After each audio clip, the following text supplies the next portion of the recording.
वह मरा क्यों? किसी जमाने में अंगदेश में यशकेतु नाम का राजा था। उसके दीर्घदर्शी नाम का बड़ा ही चतुर दीवान था। राजा बड़ा विलासी था। राज्य का सारा बोझ दीवान पर डालकर वह भोग में पड़ गया। दीवान को बहुत दुख हुआ। उसने देखा कि राजा के साथ सब जगह उसकी निंदा होती है, इसलिए वह तीरथ का बहाना करके चल पड़ा। चलते चलते रास्ते में उसे एक शिव मंदिर मिला। उसी समय निछदक नाम का एक सौदागर वहां आया और दीवान के पूछने पर उसने बताया कि वह सुवर्णद्वीप में व्यापार करने जा रहा है। दीवान भी उसके साथ हो लिया।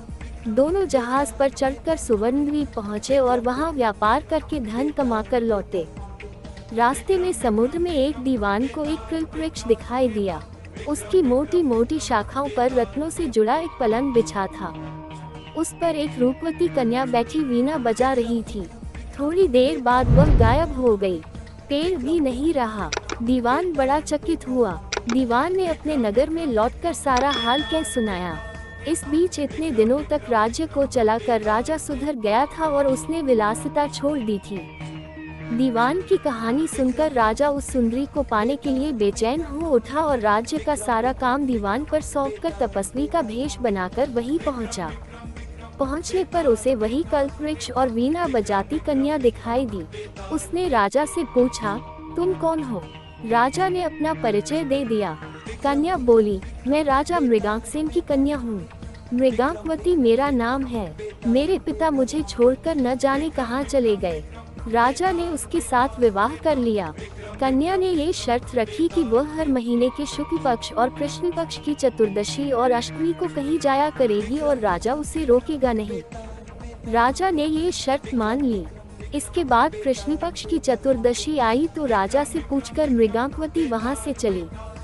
राजा भी चुपचाप पीछे पीछे चल दिया। अचानक राजा ने देखा कि एक राक्षस निकला और उसने मृगांकवती को निगल लिया। राजा को बड़ा गुस्सा आया और उसने राक्षस का सिर काट डाला। मृगांकवती उसके पेट से जीवित निकल आई। राजा ने उससे पूछा कि यह क्या माजरा है तो उसने कहा, महाराज, मेरे पिता मेरे बिना भोजन नहीं करते थे। मैं अष्टमी और चतुर्दशी के दिन शिव पूजा यहाँ करने आती थी। एक दिन पूजा में मुझे बहुत देर हो गई। पिता को भूखा रहना पड़ा। देर से जब मैं घर लौटी तो उन्होंने गुस्से में मुझे शाप दे दिया कि अष्टमी और चतुर्दशी के दिन जब मैं पूजन के लिए आया करूंगी तो एक राक्षस मुझे निगल जाया करेगा और मैं उसका पेट चीरकर निकला करूंगी। जब मैंने उनसे शाप छुड़ाने के लिए बहुत अनुनय की तो वह बोले, जब अंदेश का राजा तेरा पति बनेगा और तुझे राक्षस से निली जाते देखेगा तो वह राक्षस को मार देगा, तब तेरे शाप का अंत होगा। इसके बाद राजा उसे लेकर नगर में आया। दीवान ने ये देखा तो उसका हृदय फट गया और वह मर गया। इतना कहकर बेताल ने पूछा, हे राजन, ये बताओ कि स्वामी की इतनी खुशी के समय दीवान का हृदय फट गया।